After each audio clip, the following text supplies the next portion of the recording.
दोस्तों, जब पाकिस्तान 4 टुकड़ों में बंटने की कगार पर खड़ा था, बलूचिस्तान से लेकर के पीओके तक गृह युद्ध की आग भड़क चुकी थी, ठीक उसी वक्त रातों रात सऊदी अरेबिया और तुर्की ने उसे गले क्यों लगा लिया?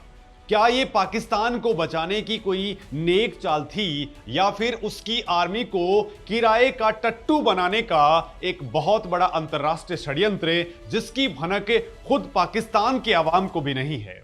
दोस्तों, सऊदी अरेबिया का अंधा पैसा, तुर्की के किलर ड्रोन्स और पाकिस्तान की न्यूक्लियर फोर्स। दोस्तों, इस नई डील का खौफनाक क्लोज कहता है एक पर हमला तीनों पर हमला माना जाएगा। लेकिन जरा एक मिनट रुकिए और सोचिए, अगर आज रात भारत और पाकिस्तान का युद्ध छिड़ जाए तो क्या वाकई तुर्की और सऊदी अरेबिया अपनी सेनाएं भारतीय फौज से लड़ने के लिए बॉर्डर पर भेजेंगे, या फिर इसके पीछे एक ऐसा भयंकर धोखा छिपा है जो ऐन मौके पर पाकिस्तान की कमर हमेशा के लिए तोड़ करके रख देगा? दोस्तों, सऊदी अरेबिया आज भारत के साथ में $50 बिलियन का ट्रेड करता है, भारत के अंदर अरबों डॉलर का इन्वेस्टमेंट कर रहा है, तो फिर अचानक उसने भारत के सबसे बड़े दुश्मन से हाथ क्यों मिला लिया? क्या क्राउन प्रिंस एमबीएस ने भारत की पीठ के अंदर छुरा घोंप दिया है, या फिर लाल सागर के अंदर हुती विद्रोहियों के हमलों से घबराया सऊदी अरेबिया खुद अपनी जान बचाने के लिए पाकिस्तानी फौज की बलि चढ़ाने की पूरी तैयारी कर चुका है? जिनको भी दोस्तों ये लग रहा है कि इस इस्लामिक नेटो की खबर सुनकर के भारत डर गया है, तो बहुत बड़ी गलती कर रहे हैं। भारत ने पर्दे के पीछे से इस गठबंधन की ऐसी भयंकर काट तैयार कर ली है जो रावलपिंडी से लेकर के इस्तांबुल तक खलबली मचा देगी। दोस्तों, क्या होगा जब तुर्की के ड्रोन्स और सऊदी अरेबिया के पैसों का सामना करने के लिए मैदान में उतरेगा हमारा भारत, इजराइल और यूएई का वो डेथ अलायंस जिसकी खौफनाक तकनीक पूरे मिडिल ईस्ट का नक्शा बदल सकती है। नमस्कार दोस्तों, मेरा नाम है मुकेश और आज के इस वीडियो के अंदर हम उन खुफिया फाइल्स का वो सच बेनकाब करने जा रहे हैं जिसे पाकिस्तानी फौज दुनिया से छिपाने के लिए किसी भी हद तक जा सकती है। दोस्तों, दिल थाम करके बैठिए क्योंकि पर्दे के पीछे का सच आज आपकी नींद हराम कर सकता है। दोस्तों, वेस्टर्न एशिया के अंदर सुलगती आग और बदलते वैश्विक समीकरणों के बीच में एक ऐसी खबर सामने आई है जिसने दुनिया भर के डिफेंस एक्सपर्ट्स के कान खड़े कर दिए हैं। पाकिस्तान, सऊदी अरेबिया और तुर्की ने रियाद के अंदर एक संयुक्त रक्षा समझौते के ऊपर साइन कर दिए हैं। इसे दोस्तों रक्षा गलियारों के अंदर एक तरह का नया इस्लामिक नेटो कहा जा रहा है। इस मक्का समझौते के तहत सबसे खतरनाक क्लोज ये डाला गया है कि इन तीनों देशों में से किसी एक पर भी हुआ कोई भी सशस्त्र हमला उन सभी पर हमला माना जाएगा। ये कोई मामूली कागज का टुकड़ा नहीं है, बल्कि ये एक ऐसा मिलिट्री पैक्ट है जिस पर तुर्की के राष्ट्रपति Recep Tayyip Erdogan, Saudi Arabia के crown prince Mohammed bin Salman और पाकिस्तान के प्रधानमंत्री शहबाज शरीफ की मौजूदगी के अंदर मुहर लगी है। दोस्तों, इस भयंकर डेवलपमेंट पर भारत खामोश नहीं बैठा है। भारत सरकार ने तुरंत और बेहद सधे हुए अंदाज के अंदर अपनी प्रतिक्रिया दी है। विदेश मंत्रालय के प्रवक्ता रणधीर जायसवाल ने साफ शब्दों के अंदर कहा है कि भारत इस घटनाक्रम पर बेहद करीब से नजर बनाए हुए है। रणधीर जायसवाल ने अपनी प्रेस कॉन्फ्रेंस के अंदर स्पष्ट किया कि तीनों देशों के बीच हुआ यह समझौता एक ऐसा डेवलपमेंट है जिसे भारत लगातार मॉनिटर कर रहा है। जियोपॉलिटिक्स की भाषा के अंदर मॉनिटर करने का मतलब सिर्फ दूर से देखना नहीं होता है, बल्कि इसका सीधा मतलब होता है कि भारत के रक्षा, कूटनीति और खुफिया तंत्र ने इस गठबंधन की हर कमजोरी को स्कैन कर लिया है और उसका काउंटर भी तैयार करना स्टार्ट कर दिया है। अब दोस्तों, सवाल ये उठता है कि आखिर पाकिस्तान ने बिल्कुल इसी वक्त ये सब कुछ क्यों किया है जब उसके एक साथ 4 टुकड़े होने वाले थे? तब अचानक से रातों रात ये मक्का समझौता कैसे हो गया? तो दोस्तों, इसके पीछे की असली कहानी को समझने के लिए आपको पाकिस्तान के अंदरूनी हालातों के अंधेरे कुएं के अंदर झांकना पड़ेगा। दोस्तों, आज का पाकिस्तान कोई सामान्य देश नहीं है, ये पूरी तरह से आर्थिक और सामाजिक रूप से दिवालिया हो चुका एक फेल्ड स्टेट है। देश के 4 प्रांतों के अंदर 3 के अंदर बगावत की भयंकर आग भड़क चुकी है। बलूचिस्तान के अंदर बलूच लिबरेशन आर्मी यानी कि बीएलए पाकिस्तानी सेना को खून के आंसू रुला रही है और सीपैक के प्रोजेक्ट्स को तबाह कर रही है। खैबर पख्तूनख्वा यानी कि केपी के अंदर तहरीक तालिबान पाकिस्तान यानी कि टीटीपी ने पाकिस्तानी फौज की नाक में दम कर रहा है और वहां लगभग एक समानांतर सरकार चल रही है जहां पाकिस्तानी पुलिस जाने से भी डरती है। वहीं दूसरी तरफ पीओके और गिलगित बाल्टिस्तान के अंदर अवाम भारी टैक्स, महंगाई और सेना के जुल्मों के खिलाफ सड़कों पर उतरी हुई है। पाकिस्तान की इकोनॉमी आईएमएफ के दिए हुए चंद डॉलर्स और अरब देशों की भीख के ऊपर अपनी आखिरी सांसें गिन रही है। ऐसे एक खौफनाक माहौल के अंदर जब पाकिस्तान का वजूद ही मिटने की कगार पर था, तब पाकिस्तानी सेना को एक ऐसा फॉल्स नैरेटिव चाहिए था जिससे वो अपनी भड़कती हुई आवाम को ये दिखा सके कि वो आज भी इस्लामिक दुनिया का सबसे पावरफुल कंट्री है और अरब मुल्क उसके साथ में खड़े हैं। दोस्तों, ये समझौता असल के अंदर पाकिस्तान की ताकत नहीं बल्कि उसकी मौत के डर का नतीजा है। पाकिस्तान की असली सत्ता आज इस्लामाबाद की संसद से नहीं बल्कि रावलपिंडी के आर्मी हेडक्वार्टर से चलती है। दोस्तों, पाकिस्तानी प्रधानमंत्री शहबाज शरीफ की सरकार बिना बहुमत के बनी एक ऐसी कठपुतली सरकार है जो पिछले 1 साल से पूरी तरह से बेबस नजर आ रही है। देश की इकोनॉमी से लेकर के फॉरेन पॉलिसी तक के सारे important decisions army chief general Asim Munir ले रहे हैं। आसिम मुनीर ने बहुत तेजी के साथ में पाकिस्तानी शासन के ऊपर अपना पूरा कंट्रोल जमा लिया है। यहां तक कि पिछले दिनों उन्होंने पाकिस्तान की रणनीतिक न्यूक्लियर कमांड को भी पूरी तरह से अपने अंडर ले लिया है और अब वो तीनों सेनाओं के असली और इकलौते प्रमुख की तरह बर्ताव कर रहे हैं। दोस्तों, पाकिस्तान के अंदर इस वक्त एक हाइब्रिड मॉडल के ऊपर सत्ता चल रही है जहां कहने को तो लोकतंत्र का मुखौटा है लेकिन पर्दे के पीछे आसिम मुनीर ही पाकिस्तान के असली डिक्टेटर हैं। दोस्तों, डिफेंस एक्सपर्ट्स का साफ मानना है कि पाकिस्तान के अंदर मार्शल लॉ यानी कि मिलिट्री का तख्ता पलट कभी भी हो सकता है। लेकिन दोस्तों, सेना जानबूझ करके सीधे सत्ता को अपने हाथों में नहीं ले रही। इसके पीछे एक बहुत ही शातिर चाल चली जा रही है। सेना जानती है कि अगर वो सीधे सत्ता लेंगे तो देश की आर्थिक बर्बादी, भुखमरी और आईएमएफ की कड़ी शर्तों का गुस्सा जनता की तरफ से सेना पर फूटेगा। लिहाजा उन्होंने शहबाज शरीफ को एक बम पर या फिर शॉक ऑब्जर्वर बनाकर के आगे कर दिया है। दोस्तों, जब रियाद के अंदर यह समझौता हुआ तो शहबाज शरीफ सिर्फ एक पेन पकड़कर साइन करने गए थे। असल डील, नेगोशिएशंस और शर्तें रावलपिंडी के अंदर बैठे आसिम मुनीर ने सेट की थी। लेकिन दोस्तों, ताली कभी एक हाथ से नहीं बजती है। अगर पाकिस्तान को सर्वाइवल के लिए पैसे और विदेशी हथियारों की सख्त जरूरत थी तो सऊदी अरेबिया जैसे अमीर देश को पाकिस्तान जैसे भिखारी की जरूरत क्यों पड़ गई? दोस्तों, इस रहस्य को समझने के लिए आपको लाल सागर और बाब अल मंदेब स्ट्रेट की तरफ देखना होगा। पिछले कई महीनों से ईरान समर्थित यमन के हुती विद्रोही लाल सागर से गुजरने वाले सऊदी जहाजों, कमर्शियल शिप्स और क्रिटिकल ऑयल सप्लाई रूट्स के ऊपर लगातार घातक मिसाइल और ड्रोन्स अटैक कर रहे हैं। दुनिया के सबसे अहम समुद्री रास्तों में से एक की सुरक्षा आज सऊदी अरेबिया के लिए एक डरावना सपना बन चुकी है।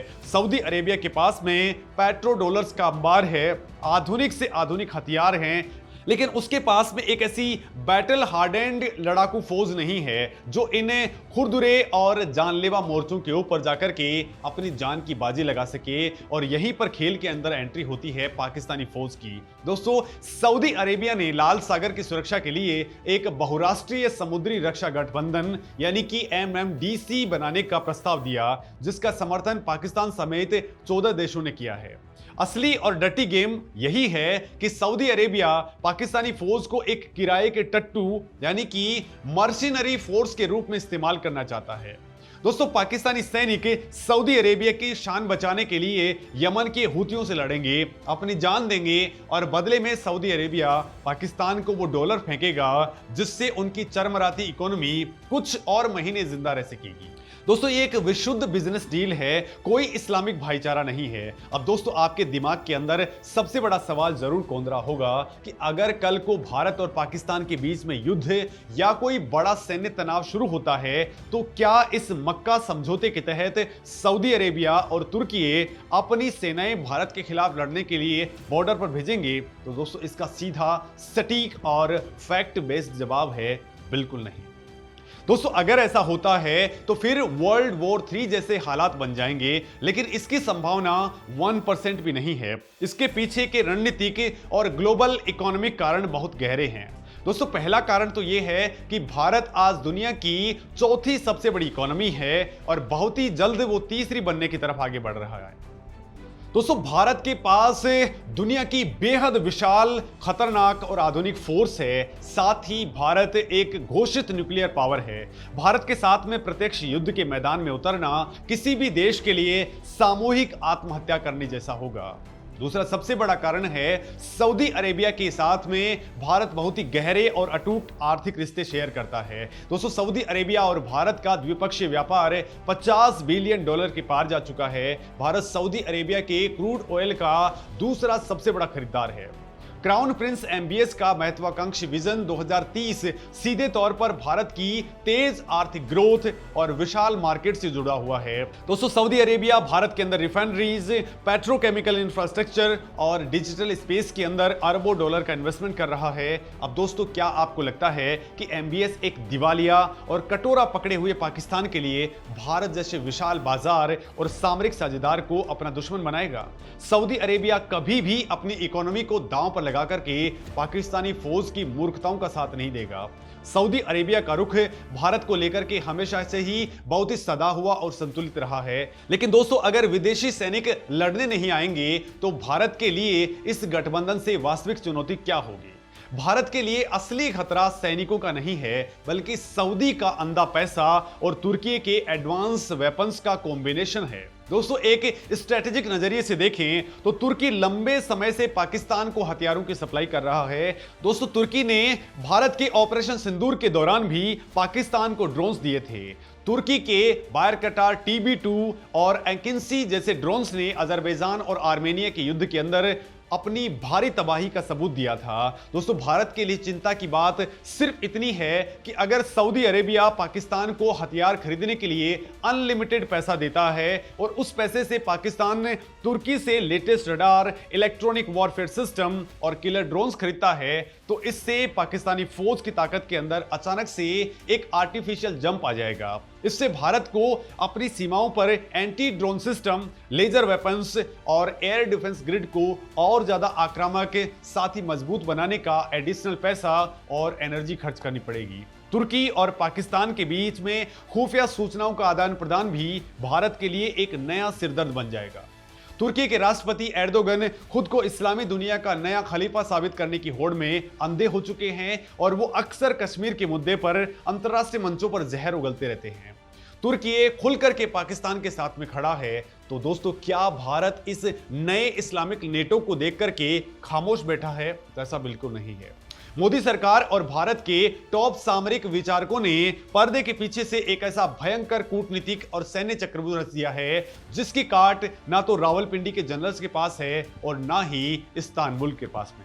दोस्तों अगर सऊदी अरेबिया और तुर्की ने पाकिस्तान के साथ में समझौता किया है तो भारत ने मिडिल ईस्ट के अंदर एक ऐसा डेथ अलायंस खड़ा कर दिया है जो किसी भी समय पूरे क्षेत्र का नक्शा बदल सकता है। एक तो दोस्तों पहले ही बन चुके अलायंस का नाम है I2U2, जिसके अंदर भारत, इजराइल, यूएई और अमेरिका शामिल हैं। अब दोस्तों इससे भी बढ़कर के आप जरा सोचिए क्या होगा अगर भारत, इजराइल और यूएई एक साथ मिलकर के ऐसा ही या इससे भी बड़ा एक सैन्य गठबंधन बना ले।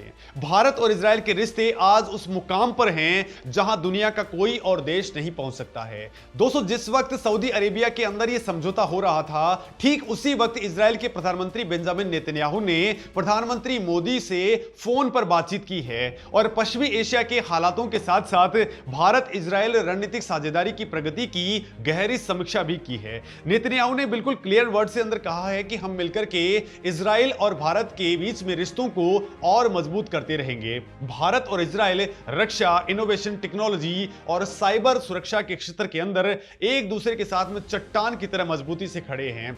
अगर तुर्की पाकिस्तान को अपने सबसे खतरनाक वेपन्स दे सकता है, ड्रोन्स देता है, तो भारत के पास में इजराइल के वो advance Barak air defence systems और रडार्स मौजूद हैं जो तुर्की के ड्रोन्स को हवा में ही भून डालने की 100% गारंटीड ताकत रखते हैं। दोस्तों, भारत की ये कूटनीतिक और रणनीतिक जीत सिर्फ इजरायल तक सीमित नहीं है। भारत ने सऊदी अरेबिया के ही सबसे अहम पड़ोसी देश संयुक्त अरब अमीरात यानी कि यूएई के साथ में अपनी रणनीतिक साझेदारियों को इतना मजबूत कर लिया है कि आज यूएई भारत का तीसरा सबसे बड़ा व्यापारिक साझेदार बन चुका है। आर्टिकल 370 हटने के बाद में कश्मीर के अंदर इन्वेस्टमेंट करने वाला पहला विदेशी देश यूएई था। अगर कल को सऊदी अरेबिया पाकिस्तान की तरफ थोड़ा भी झुकने की कोशिश करता है तो भारत के पास में मिडिल ईस्ट के अंदर यूएई और ओमान जैसे ताकतवर विकल्प मौजूद हैं जो भारत के हितों की रक्षा करेंगे और सऊदी के ऊपर भारी प्रेशर बिल्डअप कर देंगे। दोस्तों, भारत आज ग्लोबल जियोपॉलिटिक्स के अंदर सिर्फ एक मूक दर्शक नहीं है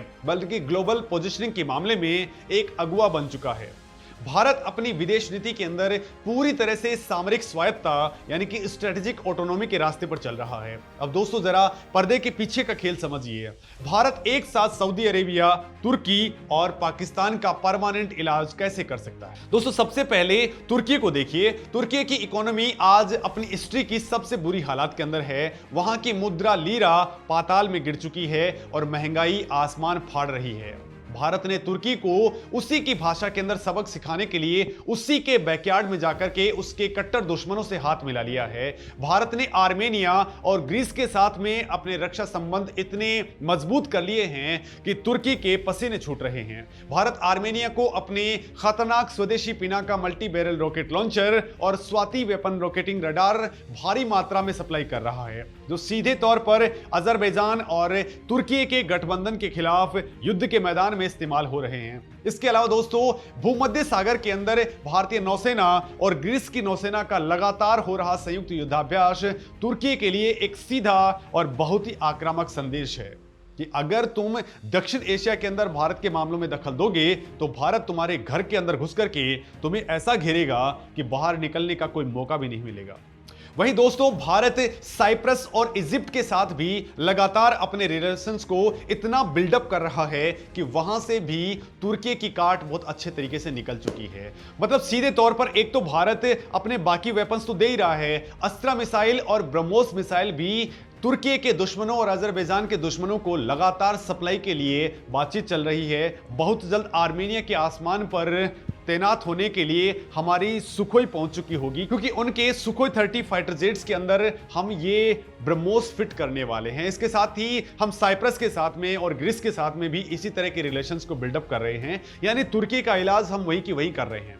अब दोस्तों, अगर बात करते हैं सऊदी अरेबिया की, तो सऊदी अरेबिया को भारत के हितों के साथ में बांधने के लिए भारत ने IMEC यानी कि India middle east Europe economic corridor का वो ग्लोबल मास्टर स्ट्रोक चला है जो सऊदी अरेबिया की पूरी भविष्य की इकोनॉमी को भारत के रास्ते यूरोप से जोड़ देगा। दोस्तों, एक बार जब ये $1 ट्रिलियन का प्रोजेक्ट जमीन के ऊपर पूरी तरह से उतर जाएगा तो सऊदी अरेबिया चाहकर के भी भारत के खिलाफ एक भी कदम नहीं उठा पाएगा, क्योंकि उसका पूरा व्यापारिक अस्तित्व भारत के पारगमन के ऊपर डिपेंडेंट रहेगा। और दोस्तों, रही बात पाकिस्तान की, तो भारत ने पाकिस्तान के खिलाफ बहुत ही सोची समझी रणनीतिक उपेक्षा यानी कि स्ट्रेटेजिक इग्नोरेंस की नीति अपनाई है। पाकिस्तान अंतर्राष्ट्रीय मंचों पर ध्यान खींचने के लिए छटपटा रहा है, लेकिन भारत उसे घास तक नहीं डाल रहा। भारत आज दुनिया के बड़े मंचों पर पाकिस्तान का नाम लेना भी अपनी तौहीन समझता है। इसके साथ ही दोस्तों, सिंधु जल समझौते के तहत भारत अपने हिस्से के पानी का 100% इस्तेमाल करने के लिए तेजी से डैम और इंफ्रास्ट्रक्चर प्रोजेक्ट्स पूरे कर रहा है। पाकिस्तान की पूरी कृषि अर्थव्यवस्था इसी पानी के ऊपर टिकी हुई है। दोस्तों, भारत बिना एक भी गोली चलाए, अपनी सेना को बॉर्डर पार भेजे बिना, सिर्फ पानी के रणनीतिक उपयोग से पाकिस्तान को पूरी तरह से घुटनों पर ला सकता है। हथियारों की दौड़ के अंदर भारत ने पाकिस्तान को इतना पीछे छोड़ दिया है कि अगर पाकिस्तान भारत की बराबरी करने की कोशिश भी करेगा तो उसका बचा खुचा खजाना भी खाली हो जाएगा और देश पूरी तरह से बिखर जाएगा।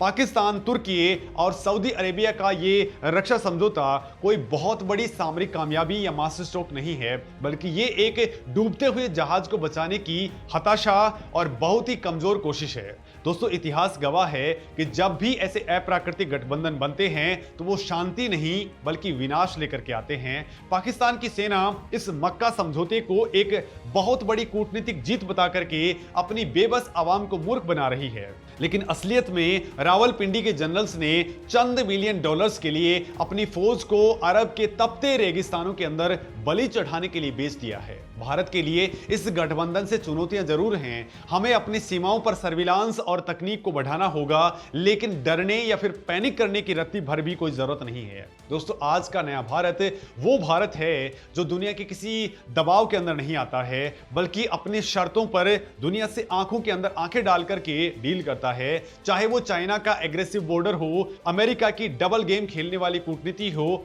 या फिर मिडिल ईस्ट का ये नया इस्लामिक नेटो।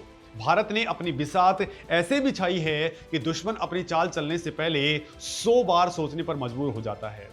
दोस्तों, पाकिस्तान ये सबसे बड़ी हकीकत भूल गया है कि जिस सऊदी अरेबिया के उधार के पैसे और तुर्की के ड्रोन्स पर वो आज उछल रहा है, उसके जवाब में भारत के पास में अपनी स्वदेशी सुपरसोनिक मिसाइलों की ताकत, दुनिया की सबसे तेजी से बढ़ती $4 ट्रिलियन की इकोनॉमी और 140 करोड़ भारतीयों का वो अटूट राष्ट्रीय आत्मविश्वास है, जिसे दुनिया का कोई भी सैन्य गठबंधन कभी नहीं तोड़ पाएगा। पर्दे के पीछे की ये सच्चाई साफ इशारा करती है कि ये रक्षा समझौता पाकिस्तान को बचाने के लिए नहीं, बल्कि उसके ताबूत के अंदर आखिरी कील ठोकने के लिए किया गया है।